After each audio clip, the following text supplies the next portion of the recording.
Hi aspirants, ఈరోజు topic వచ్చేసి science methodology paper 2 bits అండి.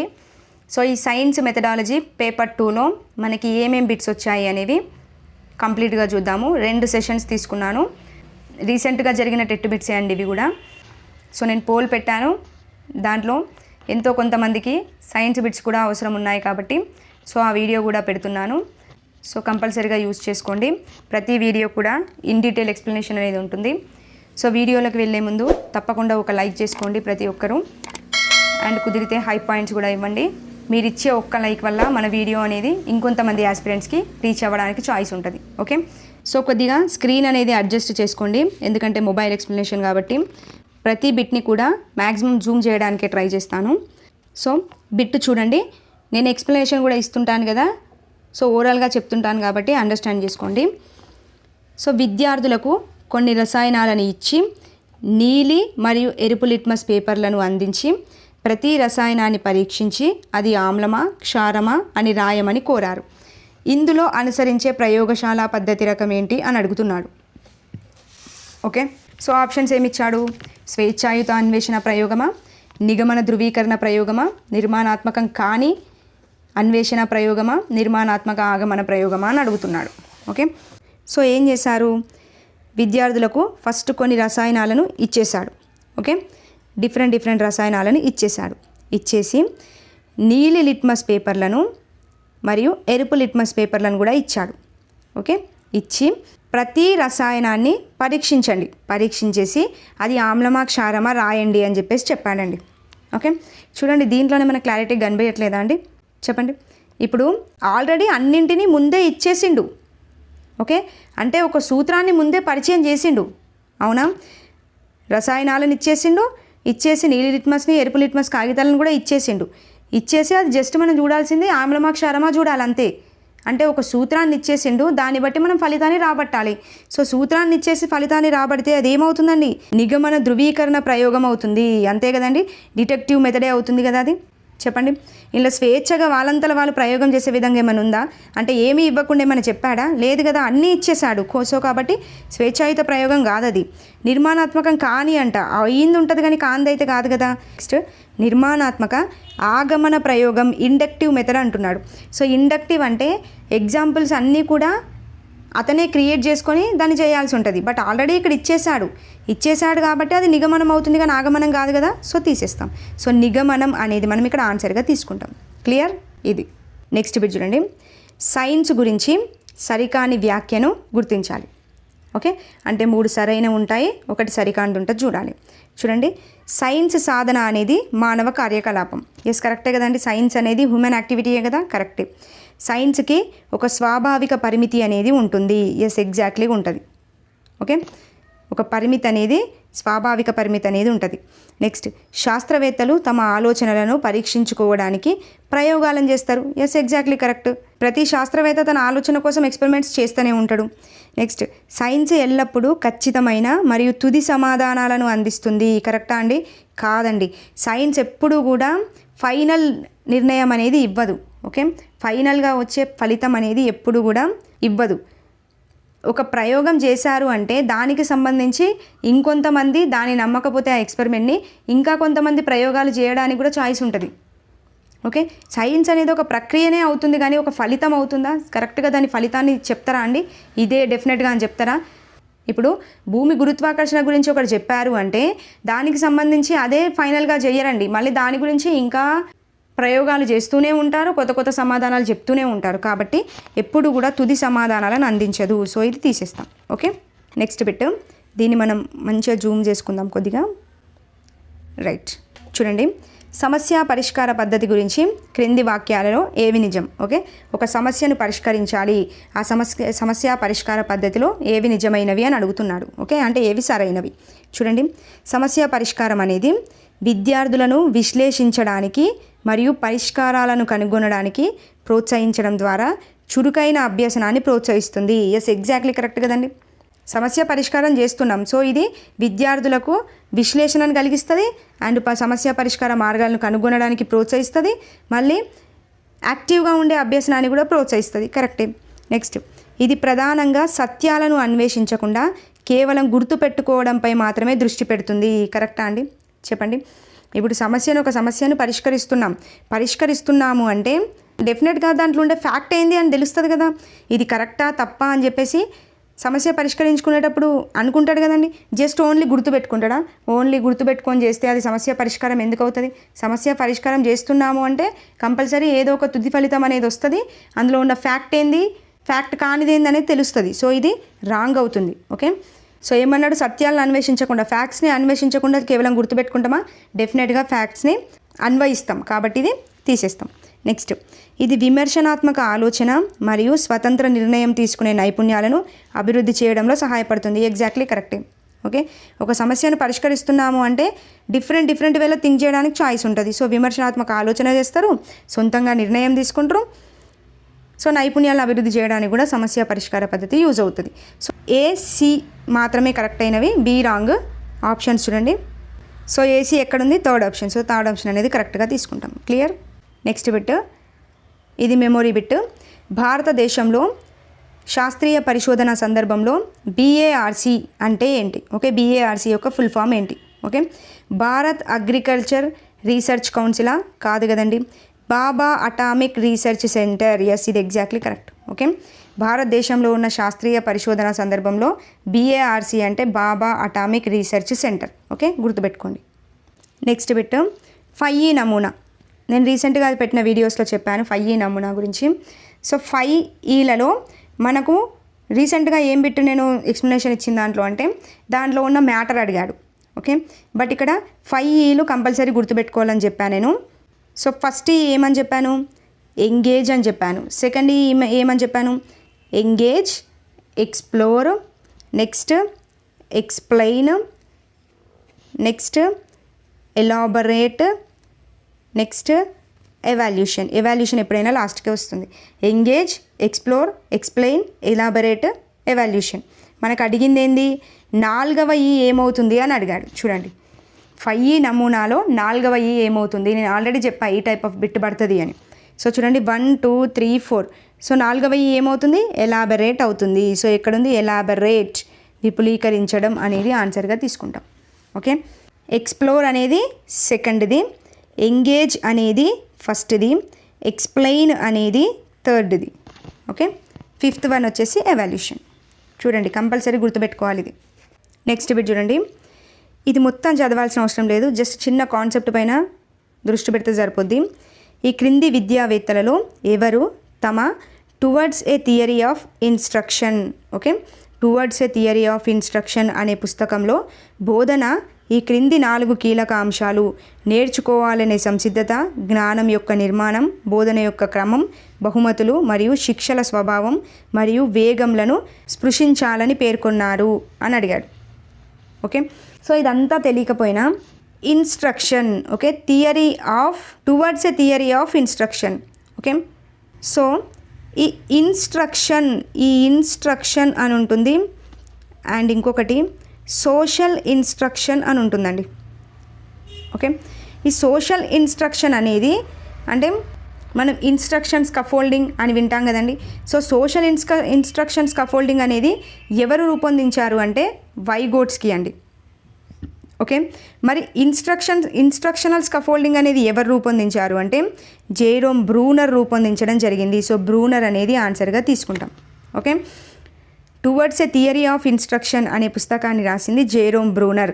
సో సోషల్ ఇన్స్ట్రక్షనల్ స్కఫోల్డింగ్ అనేది వైగోట్స్కి, ఓన్లీ ఇన్స్ట్రక్షనల్ స్కఫోల్డింగ్ అనేది జెరోమ్ బ్రూనర్గా తీసుకుంటాం. సో ఇది ఒక్కటి గుర్తున్నా ఈజీగా ఆన్సర్ పెట్టొచ్చు. ఓకే, నెక్స్ట్ బిట్ చూడండి, ఇది అకాడమిక్ స్టాండర్డ్స్ విద్యా ప్రమాణాల నుండి పడింది. క్వశ్చన్ని క్లారిటీగా అర్థం చేసుకోండి, ఈజీగా ఆన్సర్ పెట్టొచ్చు. శంకర్ వాళ్ళ ఇంట్లో ఫ్యాన్ నెమ్మదిగా తిరుగుతోంది. ఓకే, అప్పుడు అతడు దానికి ప్రధాన కారణం కండెన్సర్ అనుకుని దాన్ని మార్చాడు. అప్పుడు అది సరిగ్గా పనిచేసింది. సో అది ప్రధానంగా ఏ విద్యా ప్రమాణాన్ని ప్రతిబింబిస్తుంది? ఓకే, అర్థమైందా? చూడండి, శంకర్ అనే అతను ఉన్నాడు. ఈయన ఏం చేశాడు అంటే వాళ్ళ ఇంట్లో ఫ్యాన్ అనేది సరిగ్గా తిరగకపోయేసరికి ఏం చేసిండు? ఆలోచించి దీనికి ప్రధాన కారణం ఏమై ఉంటుంది అని ఆలోచించేసి కండెన్సర్ అనేది దీన్ని దీని యొక్క ప్రధాన కారణం. సో దీన్ని మనం మార్చేద్దాం, దీన్ని మార్చేస్తే అది సరిగ్గా పనిచేస్తుందని అనుకొని దాన్ని మార్చేశాడు. మార్చేయంగానే ఆ ఫ్యాన్ అనేది కరెక్ట్గా తిరిగింది. ఓకే, మరి ఇది ఏ విద్యా ప్రమాణం అని అడుగుతున్నాడు.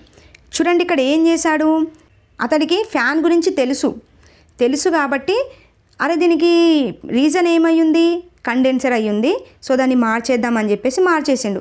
అంటే అతను నేర్చుకుంది ఏం చేశాడు, తన నిజ జీవితానికి అన్వయించుకున్నాడు కదా. సో నిజ జీవితానికి అన్వయించుకున్నాడు కాబట్టి ఇది నిజ జీవిత వినియోగం అనేది ఆన్సర్ అవుతుంది. ఓకే, చూడండి మీరే, ఆయన నేర్చుకుంటే ఆల్రెడీ అరే ఫ్యాన్ తిరగట్లేదు, దీనికి రీజన్ కండెన్సర్, సో కండెన్సర్ని మారిస్తే తిరుగుతుంది అని చెప్పేసి మార్చేసిండు. సో అతనికి తెలుసు కదండి, అది తెలుసు, దాన్ని మనం అన్వయించుకున్నాడు అంతే. సో ఇక్కడ అన్వయించుకున్నాడు కాబట్టి నిజ జీవిత వినియోగం, అప్లికేషన్ టు డైలీ లైఫ్ అనేది మనం ఇక్కడ ఆన్సర్గా తీసుకోవాలి. ఓకే, విషయ అవగాహన అవుతుందా, అవ్వదు కదా. క్వశ్చన్ ఏముండాలి విషయ అవగాహన అవ్వాలంటే, అక్కడ ఒక విషయాన్ని ఫస్ట్ చదవాలా, దాన్ని అవగాహన చేసుకోవాలా, దాని గురించి మాట్లాడాలా. అలా మాట్లాడే విధంగా ఉన్నా, లేదంటే పోలికలు భేదాలు తెలిపే విధంగా ఉన్నా దాన్ని విషయ అవగాహన కిందకి తీసుకెళ్తాం. సో అది కాదు. ప్రశ్నించే విధంగా ఏమైనా ఉందా, లేదు. సమాచారం ఇచ్చేసి ఏమైనా ప్రాజెక్ట్ చేయమని అడిగిందా, లేదు. సో నిజ జీవిత వినియోగంగా తీసుకుంటాం. ఓకే, ఆప్షన్ ఎలిమినేషన్ చేసినా ఈజీగా పెట్టవచ్చు. నెక్స్ట్ బిట్ సమస్య పరిష్కార పద్ధతి గురించి. ఇవన్నీ రీసెంట్గా మొన్న జనవరిలో జరిగిన టెట్ బిట్స్ అండి. సో కొద్దిగా జూమ్ చేసా చూడండి. సమస్య పరిష్కార బోధనా పద్ధతిలో విద్యార్థుల పనితీరును మూల్యాంకనం చేయడానికి ఈ క్రింది వాటిలో ఏది పరామితి కాదు. ఓకే, అంటే కానివేది అని అడుగుతున్నాడు. ఓకే, అంటే సమస్య పరిష్కార బోధనా పద్ధతి చేస్తున్నాము. సో దీంట్లో విద్యార్థులు ఏ విధంగా పర్ఫార్మెన్స్ చేశారు అని చెప్పేసి వాళ్ళని మూల్యాంకనం చేయాలి. సో దాంట్లో ఏది కాదు అని అడుగుతున్నాడు. సమస్యను పరిష్కరించడంలో నూతనత్వం అనేది కంపల్సరీగా సమస్య పరిష్కార పద్ధతిలో యూజ్ చేస్తాం కదా. సో నూతనత్వం అనేది కరెక్టే. నెక్స్ట్ సమస్యను పరిష్కరించడంలో ఉపయోగించిన బహుళ పద్ధతులు. ఎస్, సమస్యను పరిష్కరించడంలో డిఫరెంట్ పద్ధతులను యూజ్ చేస్తాడు, అది మూల్యాంకనం చేయడానికి యూజ్ అవుతుంది. సో ఇది కరెక్టే. నెక్స్ట్ నియోజనాన్ని పూర్తి చేసే వేగం. అసలు వేగాన్ని పరిగణలోనికి తీసుకుంటారా అండి మూల్యాంకనం చేసినప్పుడు, చెప్పండి. ఒక సమస్య పరిష్కార పద్ధతి ఇచ్చిండు, సో దాంట్లో సమస్యను పరిష్కరించాడు, దాంట్లో వేగాన్ని ఏమైనా తీసుకుంటారా మూల్యాంకనం చేసేటప్పుడు, తీసుకోకూడదు కదా. సో తీసేస్తాం. నెక్స్ట్ ప్రతి సమస్యకు ఒక ప్రత్యేకమైన పద్ధతి ఉంటుందా అంటే యూనిక్ అప్రోచ్ అంట. ప్రతి సమస్యకు ఒకే వేలో చేయాలని ఉంటుందా అండి, ఉండదు కదండి. ఇప్పుడు ఎగ్జాంపుల్గా మనము ఒక నంబర్ సిస్టమే తీసుకున్నాం అంటే, ఇప్పుడు సింప్లిఫికేషనే తీసుకున్నాం అనుకోండి. సింప్లిఫికేషన్లో ఒకే విధంగా చేస్తామా అండి, చెప్పండి. డిఫరెంట్గా కొంతమంది షార్ట్ కట్స్ యూజ్ చేస్తారు, కొంతమంది కంటి చూపుతో చేసేస్తారు, కొంతమంది పెద్దగా సూత్రం బట్టి చేసేస్తారు. సో డిఫరెంట్గా చేయొచ్చు, కానీ ఒకే రకమైన పద్ధతి ఉంటుందా, ఉండదు. సో తీసేస్తాం. నెక్స్ట్ తార్కికత. ఎస్, రీజనింగ్ అండ్ జస్టిఫికేషన్స్ కంపల్సరీగా ఉంటాయి, తార్కికత అనేది కంపల్సరీగా ఉంటుంది. ఓకే, సో ఇక్కడ సిడి అనేది రాంగ్, మిగతా అవన్నీ కరెక్ట్. సో సిడిని మనం తీసుకోవాలి. ఇప్పుడు ఎక్కడుంది ఆప్షను, సెకండ్ వన్, సిడి అనేది ఆన్సర్గా తీసుకుంటాం. ఓకే, నెక్స్ట్ బిట్ చూడండి. క్వశ్చన్ క్లారిటీగా అర్థం చేసుకోండి. ఫస్ట్, ఒక 7వ తరగతి చదివే విద్యార్థిని తన సైన్స్ ఉపాధ్యాయురాలు తరగతి గదిలో చెప్పిన విషయాలను ఎల్లప్పుడూ ప్రయోగాల ద్వారా నిర్ధారించుకోవడానికి ప్రయత్నిస్తుంది. ఇది ఆ అమ్మాయిలో ఒక శాస్త్రవేత్త యొక్క ఈ లక్షణం అభివృద్ధి చెందిందని చూపించడానికి అత్యంత సముచితమైన ఉదాహరణ. ఓకే, ఒక 7వ తరగతి విద్యార్థి అంట, వాళ్ళ సైన్స్ టీచర్ ఉంటుంది కదా, ఆ సైన్స్ టీచరు తరగతి గదిలో కొన్ని విషయాలు చెప్తుంది అన్నట్టు, అంటే లెసన్ చెప్తుంది. చెప్పినప్పుడు ఆ విషయాల్ని ఈమె ఏం చేస్తుందంటే ఎల్లప్పుడూ కూడా నిర్ధారించుకోవడానికి ప్రయత్నిస్తుంది. అంటే ఎల్లప్పుడూ కూడా అది నిజమా అబద్ధమా, ఓకే, అది నిజమా లేకపోతే అబద్ధమా అని చెప్పేసి ప్రయోగాల రూపంలో చేస్తుంది అన్నట్టు. ఓకే, సో అమ్మాయిలో ఈ లక్షణం అభివృద్ధి చెందుతుందని చెప్పొచ్చు. ఓకే, ఇప్పుడు ఎగ్జాంపుల్గా ఒక సైన్స్ టీచర్ వచ్చేసి ఆమ్లాలు అనేవి నీలి లిట్మస్ని ఎరుపు రంగులోకి మారుస్తాయి అని చెప్పేసి చెప్పింది అనుకోండి. సో ఇది కరెక్టా తప్పా అని చెప్పేసి ఆమె ఎప్పుడూ ప్రయోగం చేస్తూ ఉంటుంది అన్నట్టు. సో ఇలా చేస్తే దాన్ని ఏమంటారు అని అడుగుతున్నాడు. ఓకే, సో పరిశీలన అవుతుందా అండి, అబ్జర్వ్ చేస్తుందా ఆమె ఏమైనా, లేదు కదా. సో తీసేస్తాం. అన్వేషిస్తుందా, లేదు. పట్టుదలతో ఉందా, లేదు. సో సంశయాత్మకత, సో స్కెప్టిజం అనేది కరెక్ట్ అవుతుంది. స్కెప్టిజం అంటే ఏంటంటే సందేహం ఉండడం లేదా అనుమానం ఉండడం అన్నట్టు. ఓకే, అంటే అది నిజమా కాదా అని చెప్పేసి ఆమె ప్రయోగం చేస్తుంది. సో ఒక సందేహం ఒక అనుమానంతోనే చేస్తుంది కదా. సో ఇలా ఒక సందేహం ఒక అనుమానంతో చేస్తుంది, దాన్ని స్కెప్టిజం అంటారు. అంటే సంశయాత్మకత అనేది ఆన్సర్గా తీసుకుంటాం. ఓకే, ఇక్కడ కూడా అదే ఉంది కదా క్వశ్చన్లో కూడా. సో దీన్ని స్కెప్టిజం అంటారండి. ఓకే, అంటే ఒకరు చెప్పిన విషయం అది నిజమా కాదా అని చెప్పేసి ఎక్స్పెరిమెంట్లు చేసి తెలుసుకోవడానికి కన్ఫర్మ్ చేసుకోవడానికి ఎక్స్పెరిమెంట్స్ చేస్తే దాన్ని స్కెప్టిజం అంటారు. ఓకే, గుర్తుపెట్టుకోండి. నెక్స్ట్ బిట్ జూమ్ చేస్తున్నాను, చూడండి అర్థం చేసుకోండి. ఒక ఉపాధ్యాయురాలు తన 7వ తరగతి విద్యార్థులకు మొక్కలు ఎలా పెరుగుతాయో అర్థమయ్యేలా చేయాలనుకుంది. ఓకే, ఏంటి మొక్కలు అనేవి ఎలా పెరుగుతాయో అర్థమయ్యేలా చేయాలనుకుందంట. అయితే ఒక ప్రయోగంగా ఆమె ఏం చేసిందంటే వారిని తమ పాఠశాల కిచెన్ గార్డెన్లో వివిధ లోతులలో మరియు వివిధ ప్రదేశాలలో టమాటా విత్తనాలు నాటమని చెప్పింది అన్నట్టు.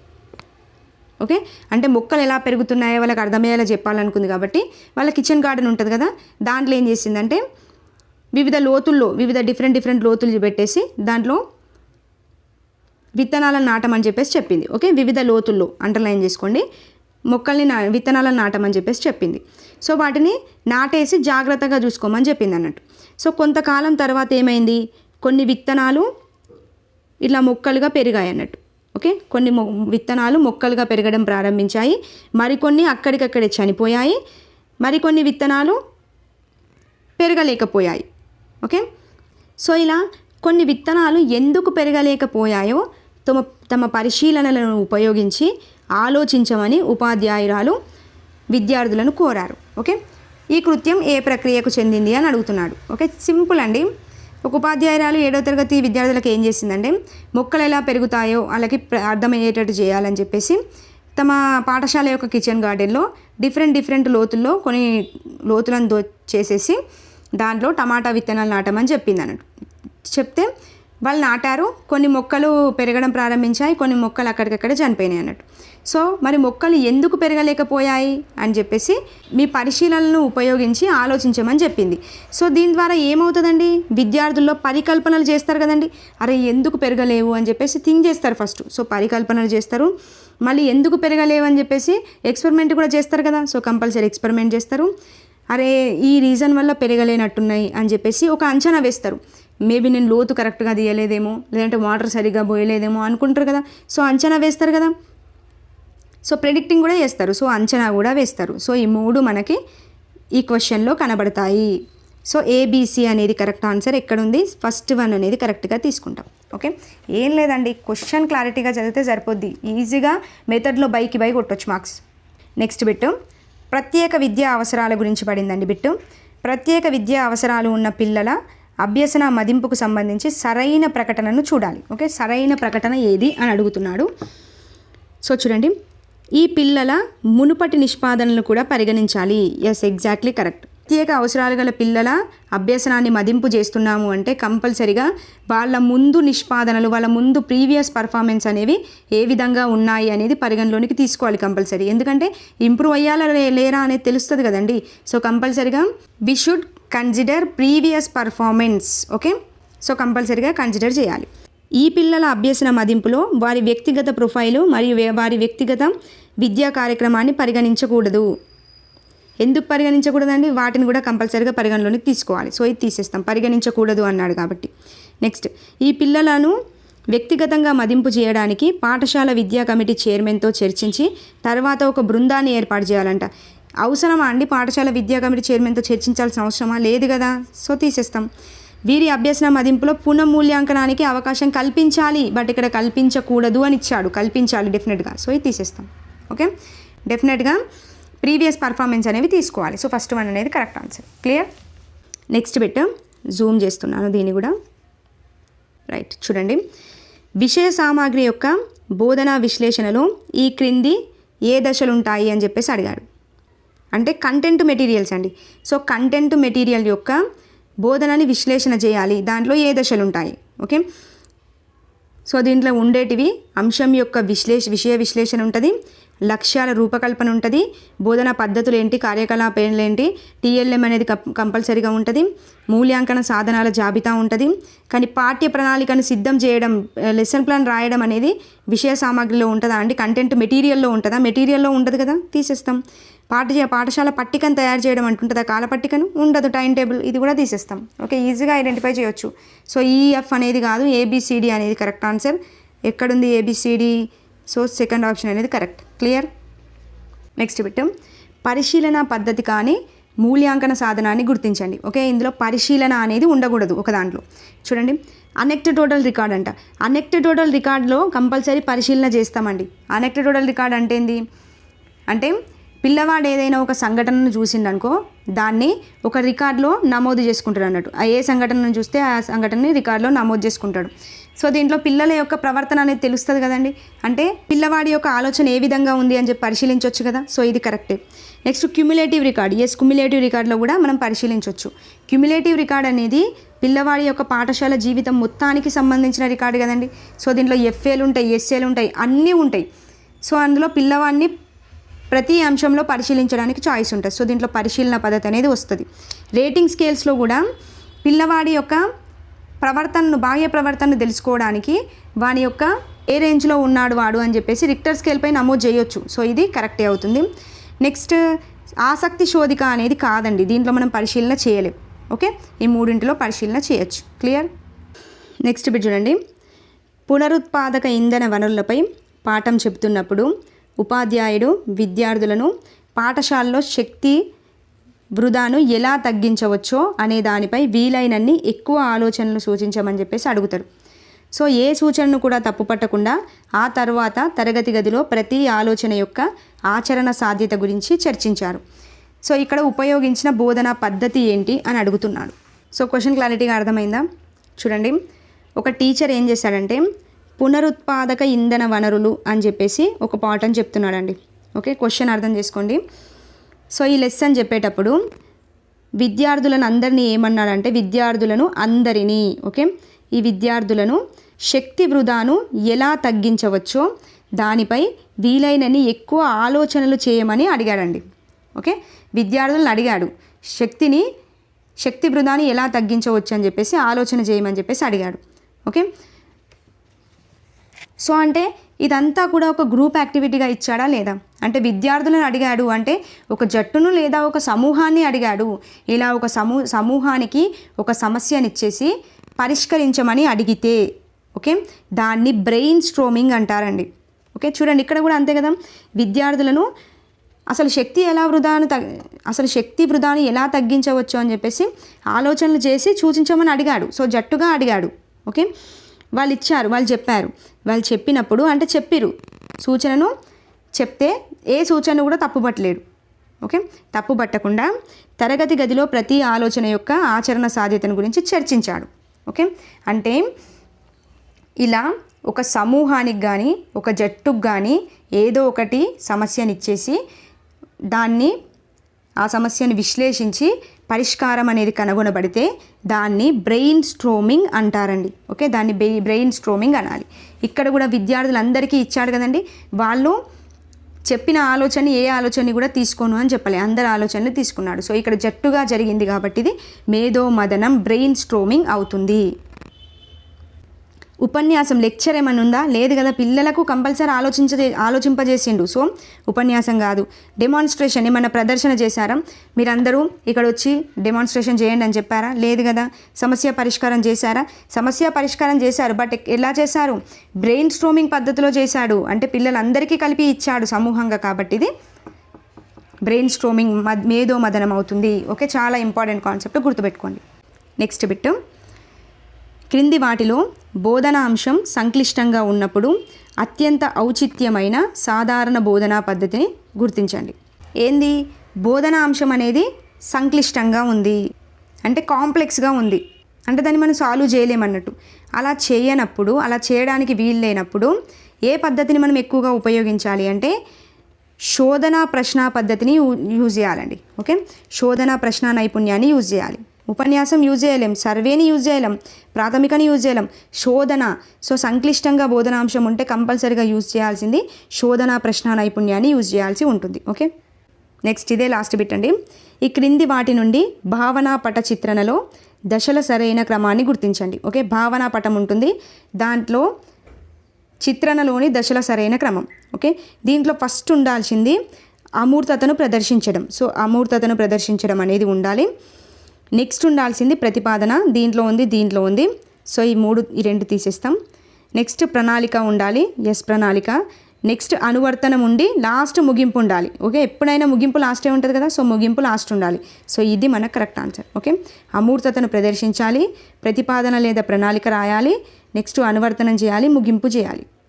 చూడండి టోటల్గా 15 బిట్స్ అండి. అంటే ఒక 3 సెషన్లు తీసుకొని చెప్పాను. ఇవన్నీ కూడా రీసెంట్గా జరిగిన టెట్ బిట్సే అండి. సో వీడియో యూస్ఫుల్గా అనిపిస్తే తప్పకుండా లైక్ చేయండి. నెక్స్ట్ వీడియోలో మళ్ళీ కలుద్దాం. థ్యాంక్ యూ అండి. Thank you for watching.